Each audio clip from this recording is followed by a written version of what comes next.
Hello students, आज के lecture में हम डिस्कस करेंगे टाइप्स ऑफ इंटरव्यू। ओके, साक्षात्कार के प्रकार के बारे में जानेंगे। प्रीवियस जो हमारा लेक्चर था उसके अंदर हमने ये देखा था कि इंटरव्यू होता क्या है, मीन्स उसका हमने जनरल मीनिंग और उसकी डेफिनेशन देखी थी।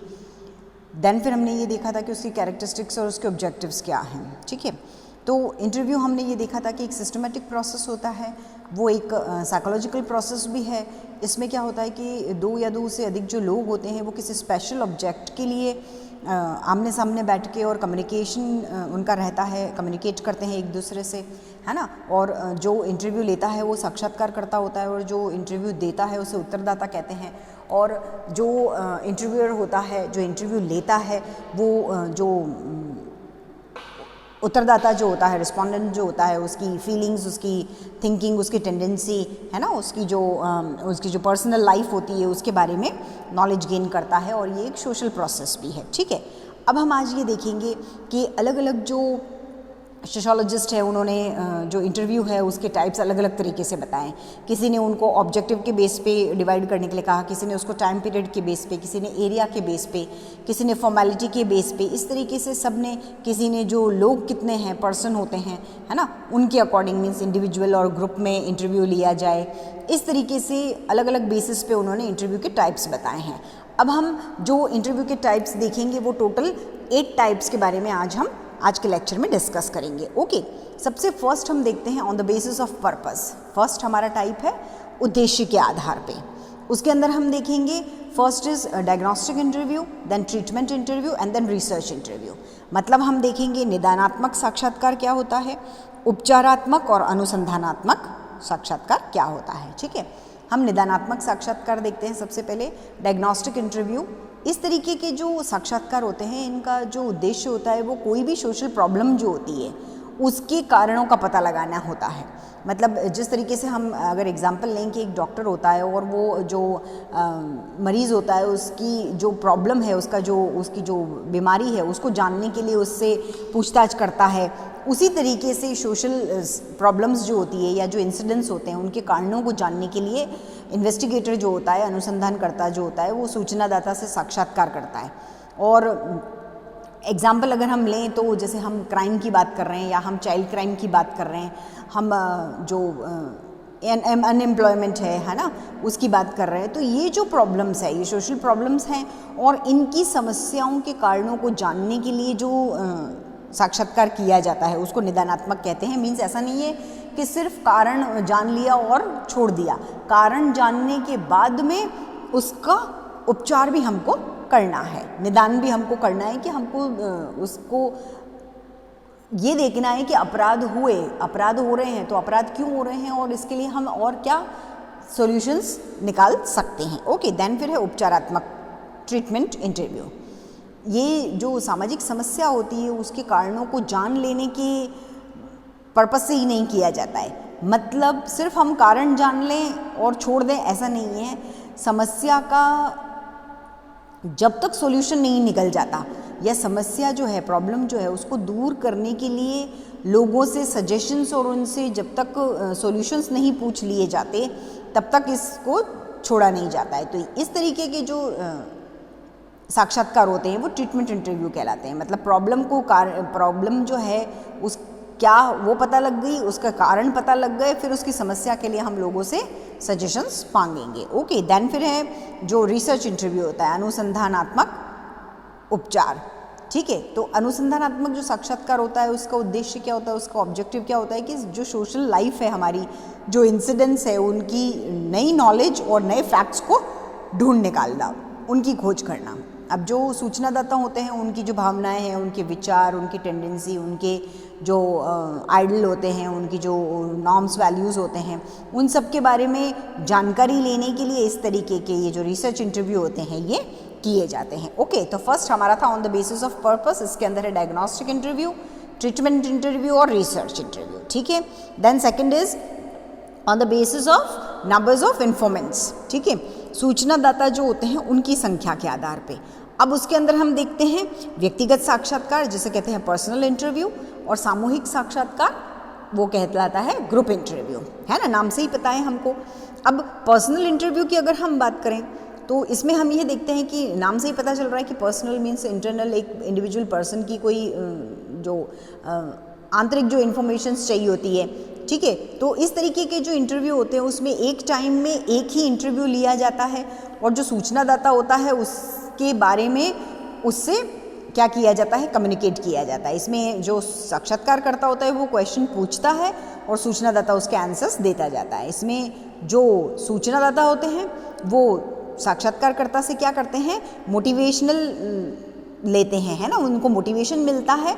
क्यों? क्योंकि सूचनादाता जो होते हैं वो साक्षात्कारकर्ता जो होता है उससे इम्प्रेस होते हैं और उनके जो व्यक्तित्व होता है, उनकी पर्सनालिटी जो होती है उनसे इम्प्रेस होते हैं। और सूचनादाता भी जो साक्षात्कारकर्ता होता है वो भी इस तरीके से उनको मोटिवेट करता है कि वो उनकी इन्फॉर्मेशन फ्रीली उनको दे दे, जिससे क्या है कि उसके इंडिविजुअल जो फैक्ट्स होते हैं उनको वो ईजिली बता सकता है। मीन्स वो इस तरीके से सूचनादाता से फैमिलियर हो जाते हैं अनुसंधानकर्ता जो होते हैं, ताकि वो उनको इन्फॉर्मेशन आराम से दे सके विदाउट हेजिटेशन।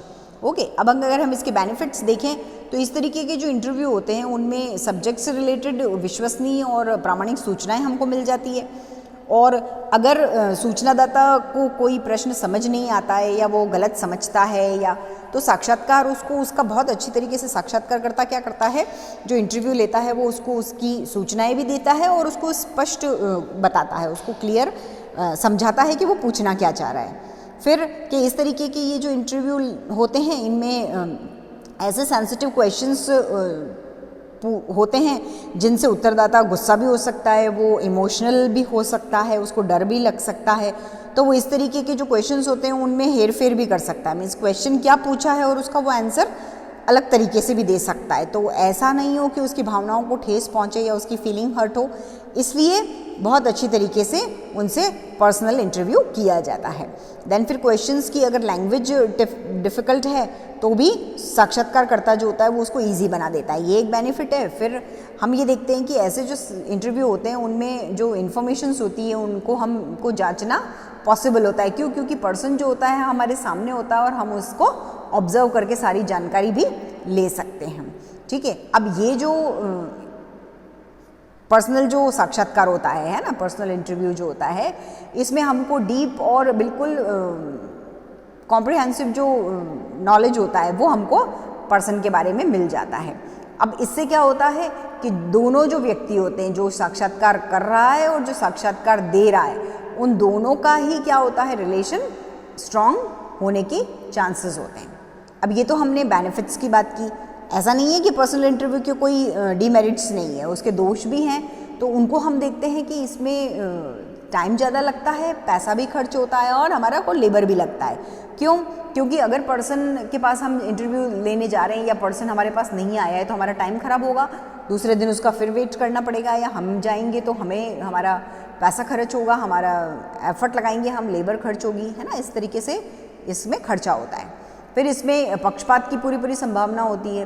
क्यों? क्योंकि लोग जो होते हैं वो एक दूसरे से कांटेक्ट में होते हैं और अगर पर्सन आंसर्स वगैरह नहीं देना चाहता या तो हम उसको लेट इट भी कर देते हैं। तो ये सारी जो सिचुएशन होती है ये पक्षपात के अंदर आती है। फिर इसमें जो हर इन्फॉर्मेंट्स जो होते हैं उनसे संपर्क स्थापित करना होता है, उनसे कांटेक्ट बनाना होता है और वो बहुत मुश्किल काम होता है। ज़रूरी नहीं है कि हर सूचनादाता फ्रीली हमसे कांटेक्ट करे। अब इस तरीके के ये जो इंटरव्यू होते हैं इनको ऑर्गेनाइज करना बहुत मुश्किल काम होता है। तो इस तरीके से इसके दोष भी हमको देखने को मिलते हैं। दैन फिर हम बात करते हैं ग्रुप इंटरव्यू की, जो सामूहिक साक्षात्कार होता है। तो इस तरीके के जो साक्षात्कार होते हैं उसमें एक ही इंटरव्यू के अंदर बहुत सारे लोगों को हम ग्रुप के अंदर इन्वॉल्व करते हैं और उनसे इंफॉर्मेशंस कलेक्ट करते हैं। ये जो ग्रुप होते हैं इनमें जो लोग होते हैं उनसे टाइम पे क्वेश्चंस किए जाते हैं, उनकी चांस जैसे जैसे आती जाती है उनकी बारी पे उनके क्वेश्चंस किए जाते हैं, है ना। और कोई क्वेश्चन ऐसा होता है जो ग्रुप का जो नेता होता है, जो लीडर होता है या जो उनका ऐसा पर्सन होता है जो आंसर दे सकता है वो देता है। ग्रुप में क्या होता है कि लोग बिल्कुल साइलेंट रहते हैं और साइलेंट रह के भी वो जो सूचनादाता होता है उसने जो आंसर दिया है उस पर अपनी हामी भर सकते हैं और उसका विरोध भी कर सकते हैं, उसकी आलोचना भी कर सकते हैं। ऐसा नहीं है कि उसने कुछ आंसर दिया है और अगर लोगों को जो ग्रुप के मेंबर्स हैं उनको पसंद नहीं आ रहा है तो भी वो चुप रहे, ऐसा नहीं होता है। तो इस तरीके के जो साक्षात्कार होते हैं इनसे इंफॉर्मेशंस कलेक्ट की जाती है और उनका संबंध पूरे ग्रुप से होता है। क्वेश्चन अगर किया है तो पूरे ग्रुप में से कोई एक जना भी अगर उसका आंसर देगा और सब अगर उनसे एग्री हैं तो उसका वही उन पूरे ग्रुप का आंसर वही माना जाता है। ये इसका बेनिफिट ये है कि ये कम खर्चीली होती है क्योंकि पूरे ग्रुप का एक साथ इंटरव्यू हो जाता है, हमको बहुत एक्सपांड जानकारी भी मिल जाती है और सूचना विश्वसनीय और प्रामाणिक होती है, ठीक है। और बहुत बड़ी जनसंख्या वाला जो एरिया होता है वहाँ पे हम ये बहुत अच्छी तरीके से अप्लाई कर सकते हैं। अब ये जो मेथड है इसमें फिर क्या है कि कुशल और जो साक्षात्कार करने वाले जो संचालक होते हैं उनका बहुत अच्छा सक्षम होना बहुत ज़रूरी होता है। अब इसके दोष क्या हैं कि इसमें सीक्रेट्स कुछ भी नहीं रहता है ना, गोपनीयता नहीं रहती है और इसका यूज़ जो है वो हम जो डीप स्टडी करनी होती है ऐसे स्टडीज़ के लिए हम नहीं कर सकते हैं। और अगर ग्रुप में कोई भी उत्तरदाता प्रश्न का क्वेश्चन किसी ने नहीं समझा है तो उसका वो सही उत्तर नहीं जान पाएगा और हमको वो क्योंकि वो एक ही पर्सन होता है जो आंसर दे रहा है वो सबको रिप्रेजेंट करता है तो ज़रूरी नहीं है कि सबकी सहमति उसके साथ हो, ठीक है। नाउ देन फिर हम देखते हैं on the basis of duration, अवधि के आधार पे, कि जो अवधि के आधार पे हम इसको देखें तो दो पार्ट में बांटते हैं हम इसको, शॉर्ट टर्म और लॉन्ग टर्म। अल्पकालिक साक्षात्कार क्या होता है? Short term. कुछ इंटरव्यू ऐसे होते हैं जिनमें सब्जेक्ट से रिलेटेड कुछ छोटी मोटी बातें होती हैं उनको जानना होता है, कुछ लिमिटेड क्वेश्चंस होते हैं जिनको हमको पूछना होता है और वो जल्दी से ख़त्म हो जाते हैं, इसलिए इनको अल्पकालिक कहते हैं, मीन शॉर्ट टर्म। फिर लॉन्ग टर्म, कुछ प्रॉब्लम्स ऐसी होती है जिनके बारे में बहुत डीप स्टडी करनी होती है, बहुत बड़े लेवल पे स्टडी करनी होती है, उसके लिए हमको बहुत लंबा टाइम लगता है। तो ऐसे जो साक्षात्कार होते हैं वो बहुत घंटों तक, कई दिनों तक और मे बी कई महीनों तक भी चल सकते हैं। तो ऐसे जो इंटरव्यू होते हैं वो लॉन्ग टर्म वाले होते हैं। मीन्स अगर हम इसके अंदर एग्जांपल लें कि जो साइकोलॉजिस्ट जो होते हैं, है ना, साइकोलॉजिस्ट जो होते हैं और जो ट्रीटमेंट करते हैं वो ऐसे साइकिक जो पर्सन होते हैं, है ना, उनका जो ट्रीटमेंट करते हैं तो उसमें इस तरीके के इंटरव्यू यूज़ किए जाते हैं। ओके, देन फिर फोर्थ हम देखते हैं on the basis of structure, संरचना के आधार पे, ठीक है। अब संरचना के आधार पे हम देखते हैं इसको, तो ये 3 पार्ट में डिवाइडेड है। फर्स्ट है जो स्ट्रक्चर्ड होता है, सेकंड होता है जो अनस्ट्रक्चर्ड होता है और थर्ड होता है सेमी स्ट्रक्चर्ड इंटरव्यू, ठीक है। फर्स्ट होता है संरचित, स्ट्रक्चर्ड, मतलब इस तरीके के जो इंटरव्यू होते हैं उनमें जो सब्जेक्ट जो होता है उससे रिलेटेड कुछ क्वेश्चंस जो होते हैं उनको पहले से ही तैयार कर लिया जाता है और उन्हें बिल्कुल सिस्टमेटिक फॉर्म में रखा जाता है और फिर जो इंटरव्यू लेने वाला होता है वो उन क्वेश्चंस को सूचनादाता को देता है, उनसे पूछता है। अब क्वेश्चंस जो होते हैं उनकी एक सूची तैयार की जाती है तो उसको इंटरव्यू शेड्यूल जो होता है वो कहते हैं। अब जो साक्षात्कार करता होता है वो साक्षात्कार अनुसूची में दिए हुए जो क्वेश्चंस होते हैं उनको उन्हीं फॉर्मेट में पूछता है, उसमें कोई हेर फेर करने की उसको फ्रीडम नहीं होती है। इसमें साक्षात्कार जो होता है वो उसका टाइम, उसका जो ड्यूरेशन होता है, उसकी कंडीशन, है ना, सभी को बहुत अच्छी तरीके से डिसाइड कर लेता है ताकि साक्षात्कार में क्या रहे, इक्वालिटी बनी रहे। तो इस तरीके से जो साक्षात्कार होता है उसमें साक्षात्कारकर्ता और सूचनादाता दोनों पे ही क्या होता है, पूरी तरीके से कंट्रोल रहता है। तो इस तरीके के जो इंटरव्यू होते हैं वो प्लान्ड इंटरव्यू और डायरेक्टेड इंटरव्यू होते हैं और उनको फॉर्मल इंटरव्यूज़ कहा जाता है, ठीक है। अगर हम कहें कि जो प्रशासकीय और अलग अलग तरीके के बाजार सर्वेक्षण जो किए जाते हैं, है ना, वो इस तरीके के इंटरव्यू के अंदर इंक्लूड होते हैं।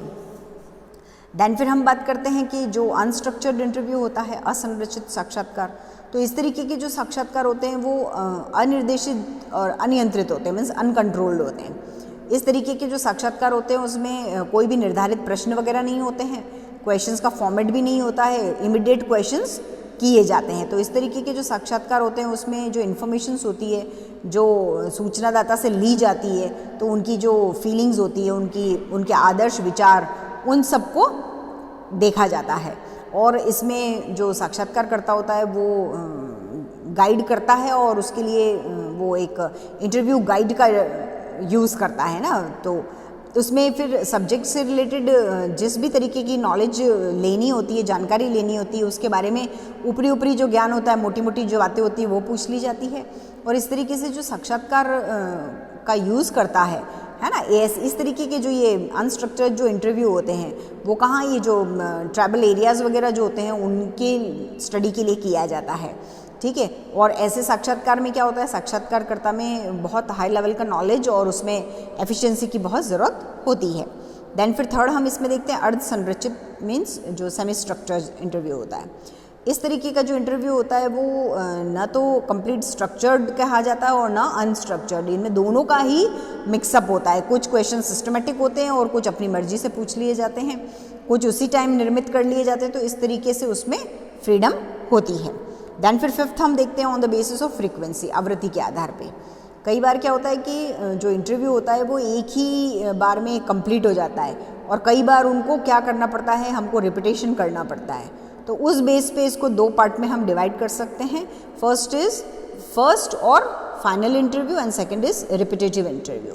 फर्स्ट क्या होता है, मीन्स प्रथम या अंतिम साक्षात्कार, मतलब इस तरीके के जो इंटरव्यू होते हैं उनमें कभी तो ऐसा होता है कि पहली बार में ही हमको सारी इन्फॉर्मेशंस कलेक्ट हो जाती है तो वो पहली बार में ही ख़त्म हो जाता है, और कभी ऐसा होता है कि हमको पूरी इन्फॉर्मेशन नहीं मिल पाती है तो हमको बार बार उन सूचनादाताओं के पास जाना पड़ता है, तो उसको हमको क्या करना पड़ता है, बार बार इंटरव्यू के लिए जाना पड़ता है और बार बार संपर्क की ज़रूरत होती है।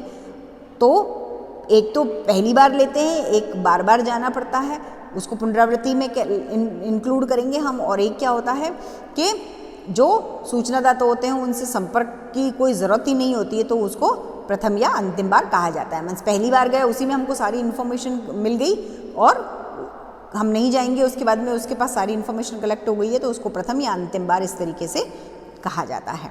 देन फिर रिपीटेटिव कहते हैं कि इस तरीके के जो साक्षात्कार होते हैं उसमें क्या होता है कि बार बार हमको उनके पास जाना पड़ता है। क्यों? क्योंकि जब भी कोई चेंज होते हैं तो उन चेंजेस का पता लगाने के लिए हमको मेथड यूज़ करना पड़ता है और कुछ टाइम के बाद में हमको वापस उनसे सूचनाएं कलेक्ट करनी पड़ती है, तो उसको हम बार बार रिपीट कर रहे हैं, इसलिए ये क्या है, रिपीटेटिव इंटरव्यू होता है, ठीक है। अब इसमें ये जो मेथड होता है इसके बहुत सारे लाभ हैं, लेकिन उसकी लिमिटेशंस भी है कि ये बहुत ज़्यादा खर्चीला होता है, इसमें टाइम ज़्यादा लगता है। क्यों? क्योंकि अगर हम बार बार जाएंगे तो हमारा पैसा भी खर्च होगा और हमारा टाइम भी हमारा वेस्ट होगा। ओके, देन फिर हम बात करते हैं, सिक्स्थ है हमारा on the basis of contact, संपर्क के आधार पे। अब अगर संपर्क के आधार पे हम देखते हैं तो हम संपर्क के आधार पे देखेंगे कि ये डायरेक्ट और इनडायरेक्ट कांटेक्ट होगा। मतलब डायरेक्ट में अगर प्रत्यक्ष में हम देखें कि इस तरीके के जो साक्षात्कार होते हैं उसमें साक्षात्कारकर्ता और सूचनादाता आपस में आमने सामने होकर और कम्युनिकेट करते हैं, उनमें उनके जो फीलिंग्स होती है, उनके हाव भाव होते हैं, उनके एक्सप्रेशन वगैरह सबको स्टडी किया जा सकता है। और इनडायरेक्ट होता है उसके अंदर हम उसके सामने नहीं है, साक्षात्कारकर्ता और उत्तरदाता आमने सामने नहीं होते, या तो वो टेलीफोन पे बात करेंगे या फिर वो जो ऐसे कोई फीमेल होती है जो पर्दे में रहना चाहती है और उनसे बाहर से कोई पुरुष बात करना चाहे, कोई मध्यस्थ होता है, वो उनकी इन्फॉर्मेशन एक दूसरे को देता है। तो इस तरीके के जो इंटरव्यू होते हैं वो इनडायरेक्ट जो इंटरव्यू होते हैं उसके अंदर आते हैं। देन फिर हम बात करते हैं, सेवेंथ हमारा है on the basis of formality, है ना, औपचारिकता के आधार पे, फॉर्मल और इनफॉर्मल, औपचारिक और अनौपचारिक। इसके अंदर क्या होता है, इसमें औपचारिक की अगर हम बात करें तो इसमें पहले से ही कुछ क्वेश्चंस बना लिए जाते हैं और उनके अलावा जो नए कुछ क्वेश्चन बनाने हो या शब्दों में चेंजेस वगैरह करना हो तो उसमें साक्षात्कारकर्ता को इसकी कोई भी फ्रीडम नहीं होती है। मतलब इसमें बिल्कुल सिस्टमेटिक, बिल्कुल रेगुलर, बिल्कुल कंट्रोल्ड जो साक्षात्कार होता है वो इसको कहा जाता है फॉर्मल इंटरव्यू को। क्यों? क्योंकि इसमें चेंजेस की कोई गुंजाइश नहीं होती है।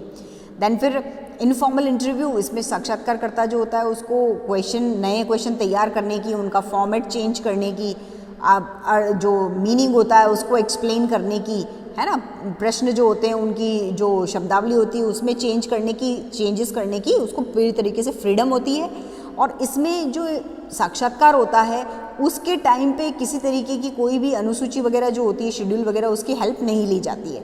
तो इस तरीके के जो इंटरव्यू होते हैं वो अनकंट्रोल्ड या अनिर्देशित भी कहे जाते हैं। ओके, और लास्ट हमारा है on the basis of methodology, अध्ययन पद्धति के आधार पे। अब इसके अंदर क्या होता है, इसके अंदर होता है फोकस्ड इंटरव्यू और नॉन डायरेक्टिव इंटरव्यू, मतलब केंद्रित साक्षात्कार और अनिर्देशित साक्षात्कार। अब ये क्या होते हैं ये हम देखते हैं कि फर्स्ट हम देखते हैं जो फोकस्ड जो इंटरव्यू होते हैं, केंद्रित साक्षात्कार। इस तरीके के जो साक्षात्कार होते हैं उनका यूज़ सबसे पहले अमेरिकन सोशियोलॉजिस्ट मर्टन जो थे उन्होंने 1946 में किया था। और उन्होंने जो पब्लिक जो मैसेंजर है ना, पब्लिक मैसेज जो किए जाते हैं उसके जो सोर्सेज होते हैं, जैसे हम रेडियो की बात करें या टीवी की बात करें, है ना, फिल्म्स की बात करें, हम जो न्यूज़पेपर्स जो आते हैं, है ना, उनकी बात करें, तो उनके जो सोशल और साइकोलॉजिकल इफ़ेक्ट होते हैं उनको जानने के लिए उन्होंने इसका यूज़ किया था। किसका? फोकस्ड इंटरव्यू का। उन्होंने क्या किया था कि रेडियो जो है उसके सामाजिक जीवन पे 150 प्रभाव जो होते हैं, 150 इफ़ेक्ट्स जो थे, उनको एक्सप्लेन किया था। ये साक्षात्कार उन्हीं सूचनादाताओं का लिया जाता है जो क्या होते हैं, जो अध्ययन जो होता है उससे रिलेटेड होते हैं। मतलब अगर हम एग्जाम्पल लें कि कोई रेडियो कार्यक्रम है और उसको सुनने वाले या कोई फिल्म देखने वाले लोग होते हैं, तो उनके प्रभाव को जानने के लिए वही लोग होंगे, वही विजिटर्स जो होंगे जो उस रेडियो के कार्यक्रम को सुनते हैं, है ना, वही लिसनर्स होंगे जो रेडियो के कार्यक्रम को सुन रहे हैं, या फिर वही दर्शक होंगे जो उस मूवी को देखते हैं, तो उनसे साक्षात्कार किया जाता है। इसमें क्या होता है कि कोई भी स्पेशल इंसिडेंट्स हो, कोई भी स्टेज हो या कोई भी कंडीशन हो, उसके जो प्रभाव होते हैं उन पे ही साक्षात्कार का केंद्र होता है, इसलिए इसको केंद्रित साक्षात्कार कहते हैं। ठीक है, अब ये जो साक्षात्कार होते हैं इनमें केवल उन्हीं लोगों को लिया जाता है जो उस विषय से रिलेटेड होते हैं।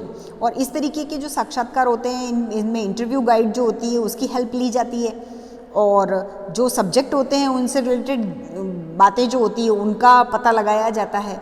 और इस तरीके का जो साक्षात्कार होता है वो एक स्पेशल कंडीशन जो होती है उसके बारे में इंफॉर्मेशन ली जाती है, और जो सूचनादाता होता है उसके एक्सपीरियंस जो हैं, उसकी फीलिंग्स जो है, उसको जानने के लिए ये फोकस्ड इंटरव्यू जो है वो लिया जाता है। जैसे अगर रेडियो का कोई प्रोग्राम सुना तो आप ये चीज़ जानना चाहेंगे उससे कि रेडियो का ये प्रोग्राम आपको कैसा लगता है, इसके बारे में आपके विचार क्या हैं, आपने इससे क्या सीखा, इस तरीके से।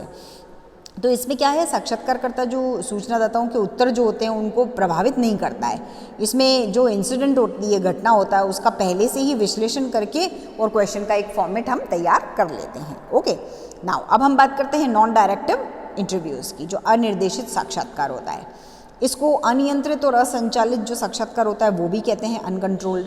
क्यों? क्योंकि इसमें कोई भी जो प्रॉब्लम होती है उसके बारे में जो इन्फॉर्मेशंस होती है ना, तो कोई भी जो प्रॉब्लम है उसकी समस्या के बारे में जो सूचनादाता है उनसे क्या होता है, जो सूचनादाता से फ्रीली क्वेश्चंस पूछे जाते हैं ना, स्वतंत्रता से उनसे क्वेश्चंस पूछे जाते हैं, और उनमें जो प्रश्न होते हैं, तो क्वेश्चंस जो होते हैं वो पहले से डिसाइडेड होते हैं, एक शेड्यूल के रूप में नहीं होते हैं, और न ही सूचनादाता पे उत्तर देने के बारे में उसका कोई कंट्रोल होता है।